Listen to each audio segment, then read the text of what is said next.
La Chine veut voler les technologies étrangères. Elle vise donc Israël. Et Israël semble aimer ça.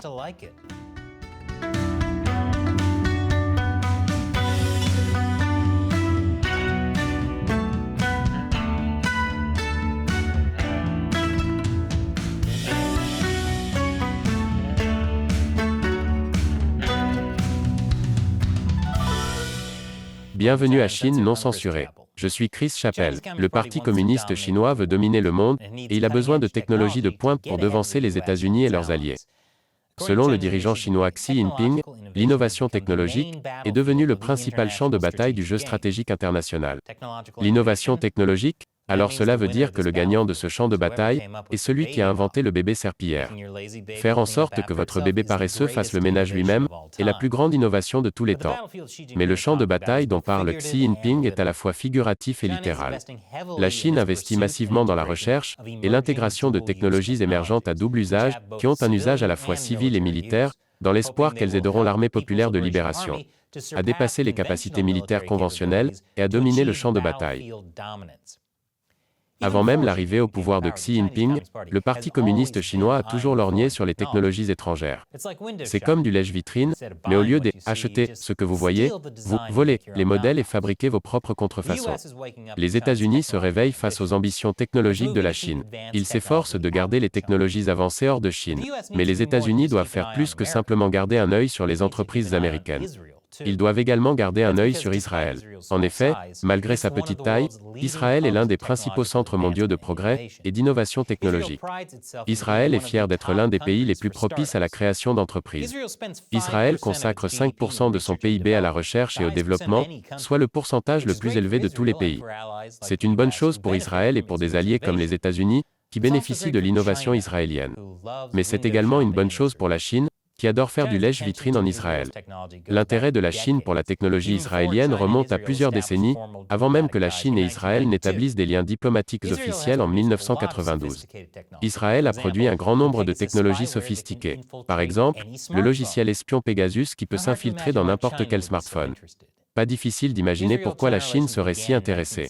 Les relations entre Israël et la Chine ont commencé en 1979, lorsque l'homme d'affaires Saul Eisenberg a aidé à organiser une réunion secrète entre les deux parties, qui a débouché sur le premier des nombreux accords de transfert de technologies de défense d'Israël vers la Chine.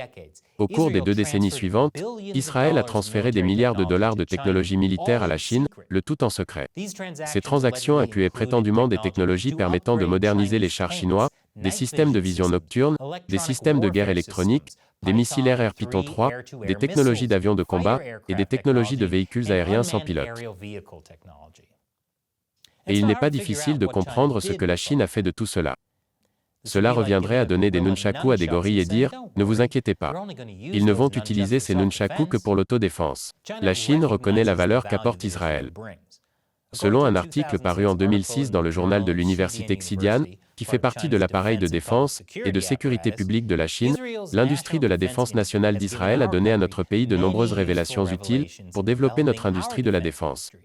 Nous devrions coopérer activement au niveau international, en empruntant la voie de l'absorption, de la modernisation et du développement. Bien sûr, pour la Chine, absorber, adapter et développer signifie souvent voler et fabriquer des contrefaçons. Wow, c'est comme si les tyrans assoiffés de pouvoir avec lesquels vous avez conclu des accords commerciaux secrets et détournés n'étaient pas toujours honnêtes. Même Daredevil aurait pu le voir venir. Des hackers militaires chinois ont ciblé et volé des informations sensibles sur la technologie de défense antimissile israélienne Iron Dome. En plus du dôme, les pirates ont également piraté 3 entrepreneurs qui ont construit le dôme et ont volé de la propriété intellectuelle concernant les missiles Arrow 3, les véhicules aériens sans pilote, les fusées balistiques et d'autres documents techniques. Mais malgré les risques, Israël souhaite conserver des liens économiques avec la Chine. Cela peut avoir de graves répercussions sur le plan politique et de la sécurité. Je vous explique après la pause. Bienvenue à nouveau. La Chine a les yeux sur la technologie d'Israël. Et malgré les inquiétudes des États-Unis, Israël est désireux d'augmenter le commerce et la coopération. Parce que, bien sûr, le régime chinois a volé leurs conceptions et utilisé leur technologie d'armement dans le passé pour commettre des violations des droits de l'homme. Mais il y a quelque chose qu'Israël aime dans la collaboration avec la Chine. Lors d'une visite en Chine en 2017, le Premier ministre israélien de l'époque, Benjamin Netanyahou, a déclaré « Nous sommes votre partenaire junior parfait pour cet effort. Je crois que c'est un mariage de rêve. » Vraiment? Un mariage de rêve? Je suis presque sûr qu'épouser un gouvernement autoritaire qui génocide les minorités est la dernière chose qu'un leader juif devrait vouloir. Cela ressemble plus à un mariage fait dans une horrible émission de télé-réalité. Comme le disent les médias d'État chinois, les liens entre la Chine et Israël ont connu un essor spectaculaire. Aujourd'hui, la Chine est le troisième partenaire commercial d'Israël, derrière l'UE et les États-Unis. Mais par le biais des échanges économiques, des investissements et des programmes, la Chine a infiltré le secteur technologique israélien de nombreuses manières.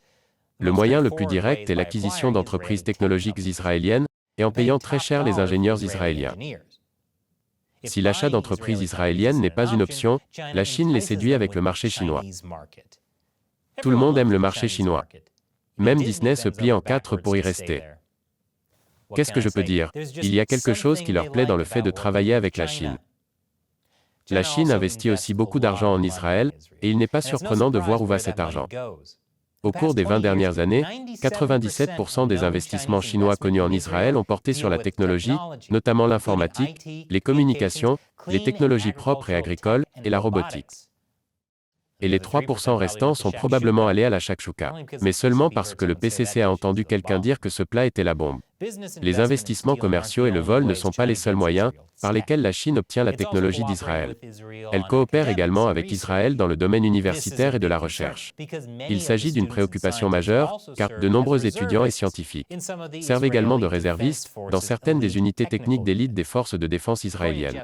Selon Jeff Stoff, un ancien fonctionnaire du gouvernement américain, les scientifiques israéliens se sont engagés dans des recherches conjointes avec au moins 5 institutions de recherche militaire en Chine.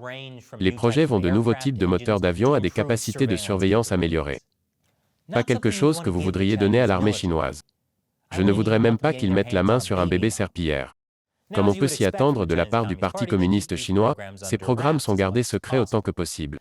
Par exemple, de nombreux achats chinois d'entreprises israéliennes sont cachés au public. Même les accords de Huawei ont été gardés secrets, jusqu'à ce que des journalistes israéliens les découvrent. Je n'ai jamais vu quelqu'un faire autant d'efforts pour garder un achat secret, depuis la dernière fois que j'ai acheté un album d'un San Kun Pos. Quoi? J'étais jeune et naïf. Je suis sûr que vous avez tous fait des choses que vous regrettez. Quand vous aviez 35 ans.